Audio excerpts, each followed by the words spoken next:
Кээ бир эркектердин ажатканадан айырмасы жок. Ажатканага адам барып не кылат? Ажатын таштайт.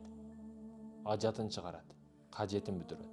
Кээ бир эркектер ушундай өзүнүн ак никесиндеги аялы бар, анын көзүнө илбестен ак никеде экинчи аял алса болот. Күчү курбу жетип турат, бирок ошентип ойнош ойноп, ар ким менен жүрүп, бирөөнүн кызы менен бирөөнү ар кимге сөз атып, тил атып жүргөндөр, булар ажатканадан айырмасы жок. Ачыгын айтканда ушундай, салыштырганда. Ошо сен барып жаткан өзүңдүн никеңдеги аялың болуп туруп, башка аялдарга барып атасыңбы? Ошо аялдардын да ажатканадан айырмасы жок. Ажаткана менен жүрөт да. Ошондуктан да тазалар менен, абердүүлөр менен, арам жүргөндөр арам менен да.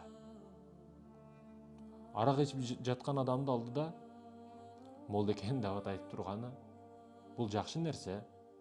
Бирок экөөнүн достошуп ичип жүргөнү, бул өтө болбогон нерсе. Буга ким ишенет? Ошондой экен, ажаткана болбойлу. Бул аялдарга да тиешелүү, эркектерге дагы тиешелүү. Ажаткана болсоң, ошо ажатканалар менен жүрүп кетесиң. Ажатканада өлүп калыптыр деп уксаңыз кандай жаман тиет. Ажатканага кириш бар. Бир жерге кириштен мурда чыгышты ойла дейт. Кириш бар, чыгыш жок. Алдамды издеп жүрө бересиң, бирок таппайсың.